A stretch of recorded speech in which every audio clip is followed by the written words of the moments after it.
ஒரு ஃபேமிலி செக்மெண்ட்டுக்கு ஒரு எம்பிவி எடுக்கணும் அப்படின்னா நம்மளுக்கு என்னென்ன கார் மைண்டுக்கு வரும்? ஒரு ரூமியான், ஒரு எர்டிகா, அதோட கொஞ்சம் ப்ரீமியம் வெர்ஷனான அந்த XL6 தான் ஞாபகம் வரும். இது எல்லாத்துக்குமே ஒரு செக்லிஸ்ட் வச்சு தான் நம்ம எடுப்போம். சேஃப்டி நல்லா இருக்கணும், நல்லா கம்ஃபர்டபுளாக போகணும், ஸ்பேஷியஸாக இருக்கணும், 6லேருந்து 7 பேர் ட்ராவல் பண்ணுற மாதிரி ஒரு வேர்சடைலான ஒரு கார் தான் நம்ம சூஸ் பண்ணுவோம். அப்படி 2022ல் கியா லான்ச் பண்ண ஒரு மாடல் தான் கரன்ஸ். இப்போ வரைக்கும் 2 லட்சம் யூனிட்ஸ் வந்து சேல் பண்ணியிருக்காங்க. ஆனால் மக்கள் மத்தியில் ஒரு கன்சர்ன் இருந்துச்சு அப்படின்னா அதுதான் சேஃப்டி. ஸோ அது எல்லாத்தையுமே அவங்க ரெக்டிஃபை பண்ணுற மாதிரி தான் இப்போ நம்ம கையில் இருக்க இந்த கோல்டன் கீ தான் கியாவோட கரன்ஸ் கிளாவிஸ்.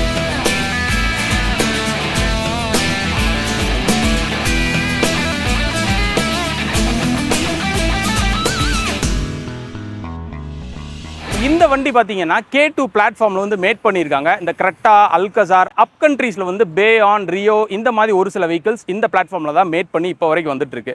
இந்த சேஃப்டி கன்சர்ன் சொன்னதுக்கு ஏற்ற மாதிரி ஸ்டாண்டர்டாகவே 18+ சேஃப்டி ஃபீச்சர்ஸ் வந்து இதில் கொடுத்துட்டாங்க. இது போக அடாஸ் லெவல் 2 நமக்கு வந்துடுது. அண்ட் இந்த அடாஸ் லெவல் 2 இவங்களோட டாப் வேரியன்ஸில் மட்டும்தான் அவைலபிளாக இருக்குது. வேரியன்ஸ்னு சொன்னோன்னு தான் இந்த வண்டியில் பார்த்தீங்க அப்படின்னா 7 கலரும் 7 வேரியன்ஸுமே வந்து கொடுத்துருக்காங்க. டாப் வேரியன்ஸில் மட்டும்தான் 6 and 7 சீட்டர்ஸ் வந்து அவைலபிளாக இருக்குது. ப்ரைஸ் வந்து ரிவீல் ஆயிடுச்சு. 11.5ல் ஸ்டார்ட் பண்ணி 21.5 வரைக்கும் இதோட ப்ரைஸ் வந்து கோட் பண்ணியிருக்காங்க. ஸோ இந்த வண்டிக்கு இந்த ப்ரைஸ் கரெக்டாக இருக்குமா அப்படின்னு சொல்லிட்டு கமெண்ட் செக்ஷனில் கமெண்ட் பண்ணுங்கள். ஸோ ஃப்ரண்ட் ப்ரெசன்ஸில் இருந்து ஸ்டார்ட் பண்ணிடுறேன். ஃப்ரண்ட் பார்க்குறதுக்கு நல்லா பிளண்ட்டாகவே இருக்குது. அந்த டிசைன் லாங்குவேஜ் ஈவியில் இருந்து அப்படியே கேரி ஃபார்வர்ட் பண்ணி இங்கே கொண்டு வந்திருக்காங்க. அடாஸ் இருக்கனால ஃப்ரண்ட்டில் கேமரா வந்துடுது. கீழே வந்து நம்மளுக்கு ரேடாஸும் கொடுத்துட்றாங்க. அது ரேடாஸ் வந்து ஆடாக தெரிய வேணாம் அப்படின்னு சொல்லிட்டு ஒரு சைடு டம்மி கொடுத்து கீழே ரேடாஸ் கொடுத்துருக்கிறது ஒரு நல்ல விஷயம். ஸ்கிட் பிளேட்ஸ் கொஞ்சம் க்ரோம் ஃபினிஷில் கொடுத்து அதை வந்து ப்ரீமியமாக ஃப்ரண்ட் ப்ரெசன்ஸை ஆக்கியிருக்காங்கன்னு கண்டிப்பாக சொல்லியே ஆகணும். அண்ட் நைட் டிரைவுக்கு ஏற்ற மாதிரி பழைய கரன்ஸில் இல்லாத ப்ரொஜெக்டர் செட்டப் வந்து இங்கே கொடுத்துருக்காங்க. இனிமேல் நைட்டில் நீங்கள் டிரைவ் பண்ணும்போது நல்ல ஒரு வியூ உங்களுக்கு கிடைக்கும். அண்ட் விண்ட்ஷீல்டில் பார்த்தீங்க அப்படின்னா மேலே நம்மளுக்கு கேமராஸ் வந்துடுது. சைட் ப்ரெசன்ஸில் எந்த ஒரு சேஞ்சஸுமே இல்லை. கரன்ஸில் இல்லாத அந்த 360 டிகிரி கேமராஸ் கொடுத்துருக்காங்க. அண்ட் முக்கியமான விஷயம், இந்த டாப் வேரியன்ஸில் 17 inch ஆஃப் அலாய் வீல்ஸோட வருது. அண்ட் இந்த வீல்ஸ் பொறுத்த வரைக்கும் நம்மளுக்கு ஹை ஸ்பீட் ஸ்டெபிலிட்டி இன்னுமே நல்லாவே இருக்கும். மற்ற வேரியன்ஸ்லாம் 15 and 16 inch ஆஃப் வீல்ஸ் வந்து ப்ரொவைட் பண்ணுறாங்க. அண்ட் சைட் ப்ரெசன்ஸில் கட்ஸ் அண்ட் க்ரீசஸ் இருக்குது. கீழே உள்ள அந்த ரன்னர்ஸ் நீட்டாகவே இருக்குது. அண்ட் ஒரு டூயல் பேண்ட்ரோமிக் சன்ரோஃப்னு சொல்லிட்டு கியா வந்து அதை லான்ச் பண்ணியிருக்காங்க. 3rd சீட்டில் உட்கார்ந்துருந்தாலும் உங்களுக்கு ஓரளவுக்கு வியூ நல்லாவே இருக்குது. அண்ட் ஃப்ரண்ட் அண்ட் சைட் ப்ரெசன்ஸை தாண்டி நம்மளுக்கு ரியர் ப்ரெசன்ஸில் தான் இதோட முக்கியமான டிசைன் லாங்குவேஜ் வந்து சேஞ்ச் ஆகிருக்கு. பழைய வண்டியை கம்பேர் பண்ணும்போது இப்போ ஒரு லேயர்டாகவே ஒரு ஸ்டாப் லைட்ஸ் ப்ரொவைட் பண்ணுறாங்க. ஒரு கனெக்டர் லைட்ஸாக தான் ரியரில் இருக்குது. ரொம்ப ஒன்றும் புதுசாக ஒரு டிசைன் எடுத்துகிட்டு வராமல் அவங்களோட சிஸ்டர் பேரண்ட்ஸ் கம்பெனியில் இருந்து அந்த டிசைன் லாங்குவேஜ் எடுத்துகிட்டு வந்திருக்காங்க. ஆனால் அதுவும் ஓகே. 7 speed DCT. ஸோ இந்த வண்டி பார்த்தீங்க அப்படின்னா 1.5 லிட்டர் 7 ஸ்பீடு டிசிடி தான். கிட்டத்தட்ட 4 கியர் பாக்ஸ் ஆப்ஷன் வருது, 3 இன்ஜின் ஆப்ஷன் வருது. அதில் 2 பெட்ரோல் வந்து கொடுத்துருக்காங்க. ஸோ டீசல் எடுக்கிறதுக்கு கொஞ்சம் தயக்கமாக இருக்கவங்க இந்த வண்டியோட பெட்ரோல் நீங்கள் சூஸ் பண்ணிக்கலாம். அண்ட் இன்டீரியர்ஸில் போய் எப்படி இருக்குன்னு சொல்லிட்டு பார்ப்போம். ஸோ ஃபர்ஸ்ட் உங்களுக்கு ஃபேமிலி வெஹிக்கிள்னால நான் உங்களுக்கு 3rd ரோவில் இருந்தே ஸ்டார்ட் பண்ணிடுறேன். ஈஸியாக டம்பிள் ஆகுது. ரியரில் இப்போ நான் வந்து ஒரு 6 ஃபீட் இருக்கனால ஸோ என்னாலையும் ஒரு கம்ஃபர்டபுளாக உட்காந்து போகிறதுக்கு யூஸபுளாக இருக்குது. அண்ட் சைடில் பார்த்தீங்க அப்படின்னா நம்மளுக்கு பாட்டில் ஹோல்டர்ஸ் கொடுத்துட்றாங்க, ஃபோன் ஹோல்டர்ஸ் கொடுத்துருக்காங்க, சார்ஜிங் போர்ட் முதற்கொண்டு இங்கேயே கொடுத்துட்றாங்க. ரியரில் ஏசி வென்ஸ் மேலே வந்துடுது. ஸோ இது ஆக்சசபிளாகவும் இருக்குது, நம்மளுக்கு அட்ஜஸ்டபுளாகவும் கொடுத்துருக்காங்க. அது ஒரு நல்ல விஷயம். கொஞ்சம் சீட்டை அவங்க பின்னாடி தள்ளினாங்க அப்படின்னா என் ஹைட்டுக்கு என்னால் உட்கார முடியாது. ஆனால் ஒரு சின்ன பிள்ளைங்க 3 பேர் கம்ஃபர்டபுளாக இதில் உட்காந்து நம்ம போகலாம். இதுக்கு முன்னாடியில் இருந்த கரன்ஸில் பார்த்தீங்க அப்படின்னா இந்த குவார்டர் கிளாஸ் வந்து ரொம்பவே சின்னதாக கொடுத்துருந்தாங்க. ஸோ இது ஓரளவுக்கு பெருசாக இருக்குது. இது வந்து நம்மளுக்கு அந்த கிளாஸ்ட்ரோஃபோபியா இந்த மாதிரி ஒரு சில இதை தடுக்கும். இன்னொரு முக்கியமான விஷயம், அந்த காரை பார்க்கும்போது ஒரு பாக்ஸி செக்ஷனாக இருக்குல்ல, இந்த மாதிரி ஒரு சில டிசைன் லாங்குவேஜஸ் வந்து அதை பாக்ஸி செக்ஷனாக தெரிய விடாமல் ஆக்குறதுக்கு இது ரொம்பவே யூஸ்ஃபுல்லாக இருக்கும். அண்ட் அடுத்து இந்த ரோ வந்துடுறேன். S,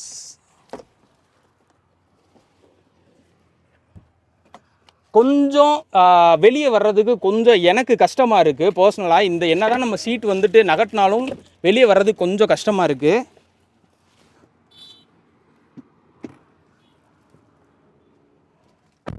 so second row seat பொறுத்த வரைக்கும் இது வந்து டாப் வேரியண்ட்டில் 6 சீட்டர்னால நம்மளுக்கு 2 சீட்டு, அதாவது கேப்டன் சீட்டாகவே கொடுத்துட்டாங்க. எனக்கு ஒரே ஒரு வருத்தம் என்னன்னா, சைரஸில் வந்துட்டு நமக்கு வென்டிலேட்டட் சீட்ஸ் வந்து ப்ரொவைட் பண்ணியிருந்தாங்க. ஸோ இதுக்கும் வென்டிலேட்டட் கொடுத்துருந்தாங்க அப்படின்னா லாங் ஜேர்னிக்கு யூஸ் பண்ணுறதுக்கு இன்னும் நல்லா இருந்திருக்கும். ஆனால் சும்மா சொல்லக்கூடாது, இதோட அப்போல்ஸ்டரிஸ் எல்லாமே ப்ரீமியமான லெதர் ஃபினிஷோட இருக்குது. அதாவது அந்த உள்ளே வந்தோடனே அந்த குவாலிட்டியே இன்னுமே நல்லா என்ஹான்ஸ் பண்ணி கொடுக்குதுன்னா கண்டிப்பாக நான் சொல்லி ஆகணும். அண்ட் இன்னொன்று, இந்த சீட் நான் இப்போ உட்காந்துருக்க சீட் பொறுத்த வரைக்கும் பார்த்தீங்கன்னா ஃப்ரண்ட் அண்ட் பேக் மூவ் பண்ணிக்கலாம். இப்போ தேர்ட் ரோவில் வந்து சின்ன பசங்க உட்காந்துருக்காங்க அப்படின்னா நம்ம கொஞ்சம் பின்னாடி மூவ் பண்ணி நல்லா கம்ஃபர்டபுளாக உட்காரலாம்.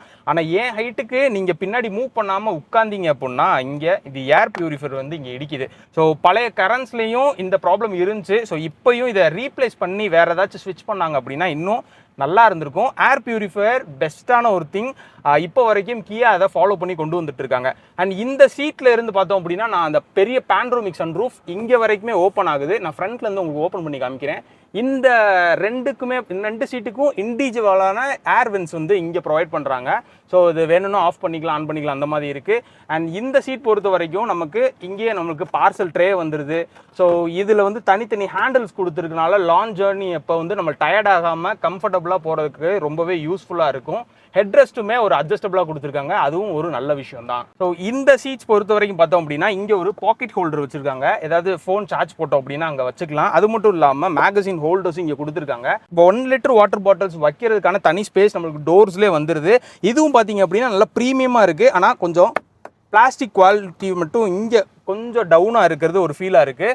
அண்ட் இந்த யூவி ப்ரொடெக்டட் கிளாஸ் தான் கொடுத்துருக்காங்க. அதுலேயும் சன்பிளைன்ஸ் கொடுத்துருக்குது, இன்னும் ஒரு சூப்பரான ஒரு மேட்ரு. இது எல்லாமே வந்துட்டு நமக்கு பேசஞ்சருக்கானது தான். ஆனால் ஃப்ரண்ட்டில் டிரைவருக்குன்னு சொல்லிட்டு நிறைய ஃபீச்சர்ஸ் வந்து ஆட் பண்ணியிருக்காங்க. லோட் பண்ணி தான் இந்த வண்டியை லான்ச் பண்ணியிருக்காங்க. ஸோ டிரைவர் சீட்டில் உட்காந்துட்டு உங்களுக்கு நான் எக்ஸ்பிளைன் பண்ணுறேன். ஸோ ஃபர்ஸ்ட் இந்த டிரைவர் சீட் பொறுத்த வரைக்கும் அந்த அப்போல்ஸ்டரிஸ் எல்லாமே ப்ரீமியமாகவே இருக்குது. 4 ஸ்டெப் அட்ஜஸ்டபிள் கொடுத்துருக்காங்க. எனக்கு ஏன் கம்ஃபர்டபுளுக்கு கொஞ்சம் நெகட்டிவ் வச்சுக்கிட்டா இன்னும் நல்லாவே இருக்கும். அண்ட் உள்ள வந்து பார்க்கும்போது நீங்க பழைய கரண்ட்ஸை வந்து அந்த ஓல்ட் ஸ்கூலை பார்த்துட்டு இதை பார்க்கும்போது ஒரு டிஃப்ரெண்டான ஒரு ஃபீலிங் இருக்கு. நல்ல ஒரு 26.6 இன்ச்சுக்கு ஒரு லாங்கான ஒரு டிஸ்பிளே. இதே வந்துட்டு நம்ம சைரஸ்ல பார்த்தோம் அப்படின்னா இங்க மட்டும் நம்மளுக்கு அந்த ஃபேன் அட்ஜஸ்டபிள், இந்த ஏசி ஃபேன் அட்ஜஸ்டபிளுக்கான இது வந்து இங்க கொடுத்துருப்பாங்க. ஸோ அது கொஞ்சம் டிஃப்ரெண்டா இருந்துச்சு. ஆனால் இது ஃபுல்லா கொடுத்துருக்கிறது ஒரு நல்லாவே இருக்கு.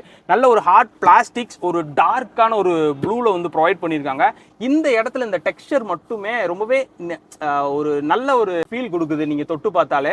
அண்ட் ஒரு லாங்கான ஒரு AC line left to right வரைக்கும் டிராவல் ஆகுது. நமக்கு இந்த ஏசியை கண்ட்ரோல் பண்ணுறதுக்கான டச்சஸ் பார்த்தீங்க அப்படின்னா நம்மளுக்கு ஸ்வாப்பபுளாக கொடுத்துருக்காங்க. ஒன்று வந்து நம்ம இன்ஃபோடைன்மெண்ட்டே கண்ட்ரோல் பண்ணிக்கலாம். அட் த சேம் டைம் வந்து நம்ம ஏசியும் கண்ட்ரோல் பண்ணியிருக்க மாதிரி இங்கேயே ஆப்ஷன்ஸோட கொடுத்துருக்காங்க. இது டே டைம் விசிபிலிட்டி ஓகே, நீங்கள் நிழல்ல இருந்து பார்த்தீங்க அப்படின்னா ஓகே. கொஞ்சம் வெயில் இருக்கப்ப இது வந்து லைட்டாக தெரியுது. பிரைட்னஸ் வந்து இன்னும் இன்க்ரீஸ் பண்ணியிருந்தாங்க அப்படின்னா நல்லாயிருக்கும். கீழே வந்து நம்மளுக்கு வழக்கம் போல் அவங்க charging units 12 volt, USB, type C இது எல்லாமே இங்கே ப்ரொவைட் பண்ணியிருக்காங்க. இது போக பார்த்தோம் அப்படின்னா நம்மளுக்கு இந்த 2 சீட்டுமே நம்மளுக்கு வென்டிலேட்டட் சீட்ஸு. நான் பின்னாடி சொன்னேன்ல அந்த சீட்ஸ் வந்து இங்கே மட்டுமே ப்ரொவைட் பண்ணியிருக்காங்க. ரியர் சீட்ஸ்க்கும் கொடுத்தாங்க அப்படின்னா நல்லாயிருக்கும். டிரைவ் மோட்ஸ் பொறுத்த வரைக்கும் டிசிடியில் 3 டிரைவ் மோட்ஸ் தான் மொத்தமாகவே இருக்குது. அண்ட் நீங்கள் ஹில் டீசன்ட் கண்ட்ரோல் வந்து ஆப்ஷன் கொடுத்துருக்காங்க. இது போக பார்க்கிங் அசிஸ்ட் கொடுத்துருக்காங்க. இப்போ நீங்கள் வண்டி டிரைவ் பண்ணிட்டு இருக்கீங்க, ஒரு சின்ன சந்தில் டிரைவ் பண்ணிட்டு இருக்கீங்க, ஓவரால் 360 டிகிரி கேமராவே ஆக்டிவேட் பண்ணி பார்க்கறதுக்கான பட்டன்ஸும் இங்கே வந்து நம்மளுக்கு ப்ரொவைட் பண்ணியிருக்காங்க. நான் சொன்ன மாதிரி 7 ஸ்பீட் டிசிடி இது, பார்க்கிங், ரிவர்ஸ், நியூட்ரல். அண்ட் முக்கியமான விஷயம் பேடல் ஷிஃப்டாஸ். நான் ஒரு 2.5 ஆர்பிஎம்ல வந்துட்டு ஆட்டோமேட்டிக்காக கியர் ஷிஃப்ட் ஆகி வண்டி போகுது. ஆனால் நீங்கள் பேடல் ஷிஃப்டாஸ் போட்டுட்டு நீங்கள் வண்டியை புஷ் பண்ணீங்க அப்படின்னா அதோட ஃபீல் வந்து கொஞ்சம் நல்லாவே இருக்கு. அதை வந்து நான் டிரைவிங் ரிவ்யூவில் வந்துட்டு நான் உங்களுக்கு சொல்கிறேன். அண்ட் இந்த ஹேண்ட் ரெஸ்ட்டு ஆக்சுவலாக உள்ள சின்ன ஆப்ஷன்ஸ் இருக்குது, சின்ன ஸ்பேஸுமே இருக்குது. ஸ்பேஸ் பொறுத்த வரைக்கும் 7 சீட்டில் நம்ம சொல்லவே கூடாது, ஏன்னா நல்ல ஸ்பேஷியஸாகவே இருக்கும். இந்த ஹேண்ட் ரெஸ்ட் கொஞ்சம் சின்னதாக வச்சுருக்காங்க. என்னோட சாய்ஸ் பார்த்தீங்க அப்படின்னா கொஞ்சம் ஃப்ரண்ட் அண்ட் பேக் மூவ் பண்ணுற மாதிரி ஒரு ஆப்ஷன் வச்சுருந்தாங்க அப்படின்னா கை வச்சு டிரைவ் பண்ணுறதுக்கு இன்னும் நீட்டாகவே இருக்கும். வண்டியோட ஆட்டோ ஹோல்ட் ஆப்ஷனு, பார்க்கிங்கான ஆப்ஷன்ஸ், இந்த மாதிரி ஸ்விட்சஸ் எல்லாமே இங்கே ப்ரொவைட் பண்ணுறாங்க. 2 கப் ஹோல்டர்ஸு, ஸோ நீட்டாகவே இருக்குது. அண்ட் முக்கியமானது இந்த பேனரோமிக் சன்ரூஃப் கண்ட்ரோல் பண்ணுறதுக்கான ஸ்விட்சஸ்ஸு. நான் முதலே சொன்ன மாதிரி நல்ல லாங்கான டூவல் பேனரோமிக் சன்ரூஃபு. நான் சொன்னேன்ல உங்களுக்கு செகண்ட் சீட்ரு, தேர்ட் சீட்ரு கொண்டு நீங்கள் உட்காந்து பார்த்தாலும் அந்த சன்ரூஃப் வந்து உங்களுக்கு விசிபிலிட்டியாக இருக்கும். அந்த மாதிரி நல்ல லாங்கான சன்ரூஃபு. இந்த ஃபீச்சர்ஸ் எல்லாமே சொல்ல போனால் உங்களுக்கு டாப் வேரியன்ஸில் மட்டும்தான் கிடைக்கும். அண்ட் மற்றபடி நார்மலாக நமக்கு கார்ஸில் பேசிக்கான விஷயம் என்னென்ன கொடுப்பாங்களோ அது எல்லாமே இதுலேயுமே நம்மளுக்கு ப்ரொவைட் பண்ணியிருக்காங்க. அண்ட் இந்த அடாஸ் ஃபீச்சரு அது எப்படி ஒர்க் ஆகுது, அப்புறம் இந்த டிரைவிங் அப்போ நம்மளுக்கு என்ன மாதிரி எந்தூசியாசம் வந்து இந்த கார் கொடுக்குது அப்படின்றத வந்து டிரைவிங்கில் நம்ம பார்ப்போம். ஸோ ஃபர்ஸ்ட் வண்டி உள்ளே வந்து உட்காந்து ஸ்டார்ட் பண்ணும்போது ஒரு நல்ல ஒரு வெல்கமிங் நோட்டாக இருக்குது. அண்ட் இதில் முக்கியமான விஷயம் சொல்லணும், போஸ் ஸ்பீக்கர்ஸ் வந்து இதில் வந்து கொடுத்துருக்காங்க நமக்கு. 7 ஸ்பீட் டிசிடி. ஸோ நான் டிரைவ் மோடில் போட்டு ஸ்டார்ட் பண்ணுறேன்.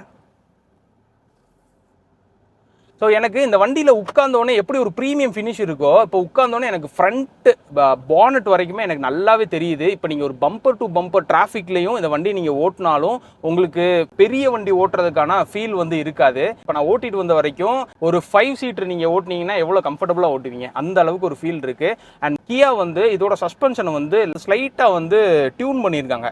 ஏன்னா ஒரு 7 சீட்டர் பொறுத்த வரைக்கும் நம்ம சஸ்பென்ஷன் செட்டப் ரொம்ப சாஃப்டாக கொடுத்தோம் அப்படின்னா, உண்மையை சொல்ல போனால் வண்டியை வந்து நீங்கள் லெஃப்ட் அண்ட் ரைட் மூவ் பண்ணும்போது அது வந்து ரோல் ஆகிறதுக்கான சான்சஸ் நிறையாவே இருக்குது. இல்லை கொஞ்சம் ஹார்டர் செக்ஷனில் நம்ம போகும்போது அது இன்னுமே நமக்கு ஈஸியாகவே இருக்கும். ஸோ அந்த லெவலில் ப்ளே பண்ணியிருக்காங்க. அண்ட் பிரேக்ஸும் பொறுத்த வரைக்கும் பார்த்தீங்க அப்படின்னா 4மே நம்மளுக்கு டிஸ்க் பிரேக்ஸ் ப்ரொவைட் பண்ணுறாங்க. சேஃப்டி ஃபீச்சர்ஸில் இது எல்லாமே அகட்டாகவே இருக்குன்னு தான் சொல்லணும். அண்ட் ஏபிஎஸ் வித் இபிடி இருக்குது, நம்மளுக்கு hill hold assist, hill hold control முதற்கொண்டு இதில் இருக்குது. நீங்கள் ரிவர்ஸ் எடுக்கிறீங்கன்னா அப்படின்னா உங்களுக்கு அசிஸ்ட் முதற்கொண்டு இது பண்ணும். அந்த அடாஸ் லெவல் ஃபீச்சர் தான் இதில் இருக்க ரொம்ப முக்கியமான ஒரு மேட்ரு. இதில் வந்து நம்மளுக்கு கொலிஷன் வார்னிங் சிஸ்டம் இது எல்லாமே நிறைய பேர் சொல்கிறத பார்த்துருப்பீங்க. ஆக்சுவலாக இதை நான் டிரைவ் பண்ணும்போது இப்போ ஃப்ரண்ட்டில் வந்துட்டு ஒரு வண்டி போகுது அப்படின்னா அந்த அடாப்டிவ் க்ரூஸ் கண்ட்ரோல் போட்டு நீங்கள் ஓட்டும்போது ஆட்டோமேட்டிக்காக அந்த வண்டிக்கு ஏற்ற மாதிரி இதுவும் பிரேக் பண்ணி போகுது. ஸோ அது வந்து நான் உங்களுக்கு டெமோ பண்ணி காமிச்சேன் அப்படின்னா உங்களுக்கு நல்லாவே புரியும். அந்த அளவுக்கு பிரேக் பண்ணி போகுது. அதையும் நம்ம மோட்ஸ் வேற கொடுத்துருக்காங்க. அந்த மோட்ஸே நம்ம சேஞ்ச் பண்ணிக்கிட்டோம் அப்படின்னா ஒரு எக்ஸாம்பிளுக்கு ஒரு 10 மீட்டர்ஸ் நம்ம கேப் விடணும் அப்படின்னா அதுவும் இது பண்ணுது. ஒரு 20 மீட்டர்ஸ் கேப் விடணும்னா அதையும் இது பண்ணுது. ஸோ அந்த அளவுக்கு வந்து லெவல்ஸ் கொடுத்து இதில் வந்து ஒரு ப்ரிசைஸாக இருக்குன்னு தான் நான் கண்டிப்பாக சொல்லி ஆகணும். இப்போ டிரைவர் சென்ட்ரிக்காக பார்த்துக்கிட்டோம் அப்படின்னா இந்த இன்ஃபோடைன்மெண்ட் ப்ளஸ் வந்து கிளஸ்டர்ஸ் ரெண்டுமே யூஸ் பண்ணுறதுக்கு கம்ஃபர்டபுளாக இருக்குது. அதுதான் உண்மை. ஏன்னா இப்போ டச் சென்சிட்டிவிட்டியும் இதில் நல்லா இருக்குது. இப்போ டே டைம் லைட்லையும் பார்த்தீங்க அப்படின்னா நல்லாவே தெரியுது. பிரைட்னஸ், நிட்ஸ் இது எல்லாமே நல்லா ப்ரொவைட் பண்ணியிருக்காங்க கியா. அண்ட் இந்த வண்டியை வந்து நம்ம டிரைவ் பண்ணும்போது நான் டிசிடியாக இருக்கும்போது நம்ம இதில் எந்த கண்ட்ரோலுமே எடுக்க முடியாது. கம்ப்ளீட்டாக வந்து ஆட்டோமேட்டிக்காக தான் அது யூஸ் ஆகும். ஃபர்ஸ்ட் கியர் நம்மளுக்கு வந்து ஒரு 2.5ல வந்து 2.5 ஆர்பிஎம்ல வந்து ஷிஃப்ட் ஆகுது. இதே மற்ற கியர்ஸ் எல்லாமே 2000 ஆர்பிஎம்ல ஷிஃப்ட் ஆகுது. இதே 7 ஸ்பீட் டிசிடினால உங்களுக்கு 6th and 7th கியர் ரொம்பவே கொஞ்சம் லாங்காகவே இருக்குது. அதனால நல்ல வைடான பவர் பேண்ட் இருக்குது. வண்டியோட டார்க் பேண்ட் பொறுத்த வரைக்கும் நல்ல லீனியராகவே ப்ரொடியூஸ் ஆகுது. நீங்கள் இப்போ eco mode, sport mode, normal மோடுன்னு இருக்குல்ல, நீங்கள் எக்கோ மோடில் போட்டு ஒரு ஃபுல் ஸ்ட்ரெச்சுக்கு நீங்கள் வந்து ஆக்சிலேட்டர் கொடுத்தாலும் மூவ் ஆகாது. ரொம்ப மெதுவாக தான் அது போகுது. இதே வந்துட்டு நீங்கள் நார்மல் ஸ்போர்ட் போயிட்டீங்க அப்படின்னா டிராஸ்டிக்கான சேஞ்சஸ் வந்து இந்த வண்டியில் வந்து தெரியுது. அண்ட் இதுக்கப்புறம் இந்த மோட்ஸையும் நம்ம தாண்டி நம்ம அந்த டிஸ்பிளே பார்க்குறதுக்கு ஒரு ஐ கேச்சிங்காக இருக்கணும்ல. மற்ற எல்லாத்தையும் விட இந்த ஸ்போர்ட்ஸ் மோடில் வந்து ஒரு ரெட் கலரில் வந்துட்டு இதில் வந்து ஒரு அப்பியர் ஆகுது. அது எப்படி அப்படின்னா அந்த ரவ் லிமிட்டர் டச் பண்ணி ஓட்டணும் அப்படின்றதுக்காக வந்து கியா கொடுத்துருக்காங்களா, இல்லை அப்படின்னா அது வந்து ஐ கேச்சிங்காக இருக்குன்ற கண்டி கொடுத்துருக்காங்களான்னு தான் ஒரு யோசனையே. இப்போ எக்ஸாம்பிளுக்கு நான் வந்து இதை ஸ்போர்ட்ஸ் மோட் போட்டு பேடல் ஷிஃப்டர் வச்சு யூஸ் பண்ணேன் அப்படின்னா கண்டிப்பாக நான் சொல்கிறேன் 5,000 to 6,000 ஆர்பிஎம் வந்து டச் பண்ணி விட்டு தான் நான் ஓட்டுவேன். இதே வந்து ஒரு பெர்ஃபார்மன்ஸ் லவ்வராக இருக்கும் அப்படின்னா நீங்கள் 7,000 to 8,000 ஆர்பிஎம் தட்டலாம். பட் இருந்தாலும் ஒரு புது கார் வந்து அப்படி ஓட்டும் போது கொஞ்சம் கஷ்டமாக தான் இருக்கும்.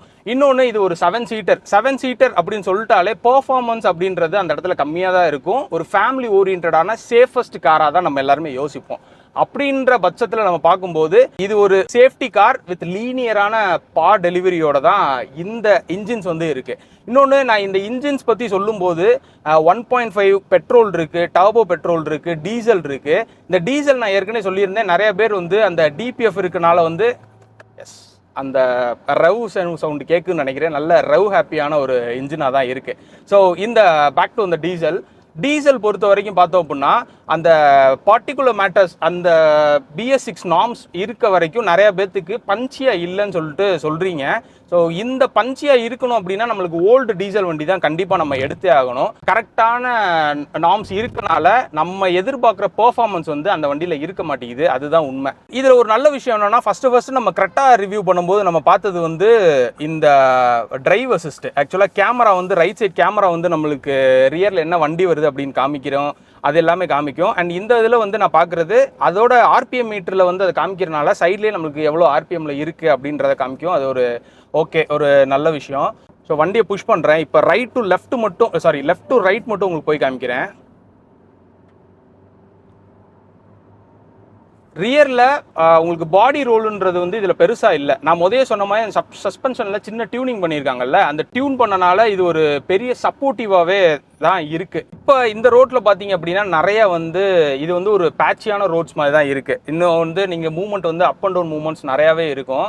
ஸோ இப்போ வரைக்கும் உள்ளே பார்த்தீங்க அப்படின்னா ஹார்ஸாக ஒன்றுமே எனக்கு தெரியவே இல்லை. இன்னொன்று, நான் வந்து இந்த வண்டியை வந்து இந்த ரம்பிள் ஸ்ட்ரிப்ஸ்லாம் ஓட்டும்போது ரொம்ப திக்கான ரம்பிள் ஸ்ட்ரிப்ஸில் போகும்போது சின்ன சின்ன மூவ்மெண்ட்ஸ் வந்து நல்லாவே தெரிஞ்சு.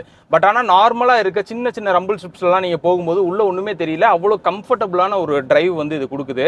அண்ட் இந்த ரெண்டு சைடு நம்மளுக்கு அடாஸ் ஃபீச்சர் இருக்கனால நம்மளால் ஈஸியாக வந்துட்டு இப்போ வார்னிங் சிக்னல்லாம் பார்த்து ஓட்ட முடியும். புதுசாக ஓட்டுறவங்களுக்கு இது கொஞ்சம் பழகுற வரைக்கும் கொஞ்சம் கஷ்டமாகவே இருக்கும். ஏன்னா வண்டி வந்து அந்த குறிப்பிட்ட மீட்டர்ஸ் கிட்ட வந்துட்டாலே ஆட்டோமேட்டிக்காக அதில் சிக்னல் வந்துடும். இன்னொன்று கொலிஷன் வார்னிங் சிஸ்டம் இருக்கனால அந்த ஒரு 10 மீட்டர் நீங்கள் கேப்பில் போயிட்டு பிரேக்கே அடிக்காட்டினாலும் ஆட்டோமேட்டிக்காக அது பிரேக் பண்ணுற அளவுக்கு ஒரு சிஸ்டம் இம்ப்ளிமெண்ட் பண்ணியிருக்கிறது வந்து நல்ல விஷயம்.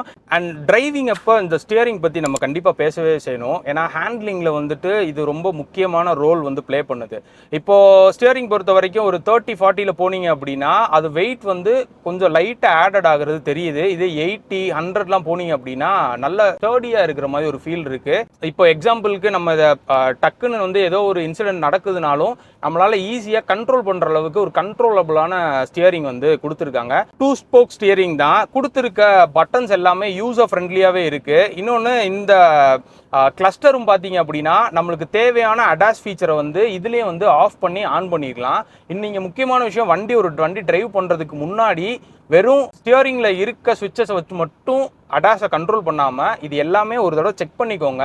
செக் பண்ணிட்டு அதுக்கப்புறம் ப்ராப்பராக டிரைவ் பண்ணுறது வந்து நல்லது. ஸோ இப்போ வந்து நான் உங்களுக்கு அடாஸ், அதாவது இதில் அடாப்டிவ் க்ரூஸ் கண்ட்ரோல் பற்றி மட்டும் நான் உங்களுக்கு காட்டுறேன். ஸோ இது வரைக்கும் நம்ம க்ரூஸ் கண்ட்ரோல் பார்த்துருந்தோம் அப்படின்னா அந்த க்ரூஸ் கண்ட்ரோலோட சேம் ஃபார்மட் தான் இதுவும். இப்போ வந்து நான் ஒரு 60-65 போயிட்டு இருக்கேன் அப்படின்னா நீங்கள் ஆக்சிலரேட் டீசிலரேட் எதுவுமே பண்ண வேணாம், ஆட்டோமேட்டிக்காக வண்டி போயிட்டே இருக்கும். ஃப்ரண்ட் இந்த வண்டியை பார்த்தோன்னா ஆட்டோமேட்டிக்காக இது வந்து ஸ்டாப் ஆகுது. நான் பிரேக்கே பண்ணல, ஸ்டாப் ஆகுது. அப்புறம் அந்த வண்டியோட மீட்டர்ஸ் வந்து இன்னும் கொஞ்சம் எக்ஸ்டெண்ட் ஆக ஆட்டோமேட்டிக்காக அது வந்து ஸ்பீட் வந்து பிக்கப் பண்ணுது. அப்படி இல்லை பட்சத்தில் நம்ம ஆஃப் பண்ணிட்டு வேணும்னா ஓவர்டேக்ஸ் எடுத்துக்கலாம். ஸோ இது வந்து ஒரு சேஃபஸ்டான விஷயம். இன்னொன்று பார்த்தீங்க அப்படின்னா லேன்ஸ் இருக்க இடத்துல மட்டும்தான் இது கரெக்டாக ஒர்க் பண்ணுது. மற்ற இடத்துல வந்துட்டு கொஞ்சம் உங்களுக்கு பேட்சியான ரோடே போயிட்டாலும் இது வந்து கரெக்டாக கால்குலேட் பண்ண மாட்டேங்குது. ஸோ கேலிப்ரேஷன் வைஸ் வந்துட்டு இவங்க மட்டும் இல்லை, அடாஸில் கேலிப்ரேஷன் வைஸ் இன்னும் இம்ப்ரூவ் பண்ணி இந்தியன் ரோட்ஸ்க்கு ஏற்ற மாதிரி வச்சாங்க அப்படின்னா நல்லா இருக்கும். ஸோ இந்த மாதிரி அடாப்டிவ் க்ரூஸ் கண்ட்ரோல் மாதிரியே நம்மளுக்கு லேன் கீப் அசிஸ்ட், ஆட்டோமேட்டிக்காக ஃபார்வர்ட் கொலிஷன் வார்னிங் சிஸ்டம், இந்த மாதிரி நிறைய ஃபீச்சர்ஸும் இதில் வந்து லோட் பண்ணி வச்சிருக்காங்க. ஸோ ஒரு ஃபேமிலியாக நீங்கள் என்ஜாயபிளாக போகிறதுக்கு வந்துட்டு இந்த கரண்ட்ஸ் வந்து ரொம்பவே யூஸ் ஆகும். அண்ட் இன்னொரு முக்கியமான விஷயம், நிறைய பேர் கேட்டது கிளாவிஸ் வந்துருச்சு, அப்போ கரண்ட்ஸ் வந்து மார்க்கெட்டில் இருக்காதான் கேட்டிங்க அப்படின்னா ப்ரீமியம் வேரியன்ட் மட்டுமே அவைலபிளாக இருக்குது. மற்ற எந்த வேரியண்ட்டும் இல்லை. அதுவும் பார்த்தீங்க அப்படின்னா இதோட சேல்ஸ் ரிப்போர்ட் வச்சு அதை எடுத்தாலும் எடுத்துருவாங்க. ஸோ உங்களுக்கு புக்கிங்ஸ் எதுவும் இருந்துச்சு அப்படின்னா நீங்கள் காண்டாக்ட் பண்ணி புக் பண்ணுறது ஒரு நல்லது. மற்றபடி இந்த வண்டியை உட்காந்து ஓட்டுறதுக்கும் சரி, பில் குவாலிட்டியும் சரி, கம்ஃபர்டபுள் வைஸும் சரி, இது எல்லாமே ரொம்பவே நீட்டாக இருக்குது. அண்ட் முக்கியமான ஒரு விஷயம், ஒரு 7 சீட்டருக்கு ஒரு அப்கமிங் மார்க்கெட்டில் ஒரு பூம் ஆக போகிற காரை வந்து கியா வந்து லான்ச் பண்ணியிருக்காங்க. சேஃப்டி கன்சர்ன்ஸ் எல்லாமே சேர்த்து சொல்கிறேன். ஸோ இந்த வண்டியோட ப்ரைஸ் நான் உங்களுக்கு ஏற்கனவே சொல்லியிருந்தேன், 11,50,000 ஸ்டார்ட் ஆகி 21,50,000 வரைக்கும் இருக்குது. ஸோ ஆன்ரோட் ப்ரைஸ் இதோட கொஞ்சம் அதிகமாக வரும். அந்த சிட்டி அண்ட் ஸ்டேட் பொறுத்து அது வந்து மாறும். ஸோ இந்த வண்டி நம்மளுக்கு ப்ரொவைட் பண்ணது வந்து ARAS கியா. உங்களுக்கு ஏதாச்சும் டவுட்ஸு, கிளாரிஃபிகேஷன்ஸ், வண்டி புக்கிங்ஸ் ஏதாச்சும் இருந்துச்சு அப்படின்னா அவங்க நம்பர் கொடுக்குறேன், போய் செக் பண்ணி பாருங்கள். ஸோ வீடியோ பிடிச்சிருந்துச்சுன்னா மறக்காமல் லைக் பண்ணி யூஸ்ஃபுல்லானவங்களுக்கு ஷேர் பண்ணுங்கள். தேங்க்யூ ஃபார் வாட்சிங். Stay tuned மோட்டோகிராஃபிக்.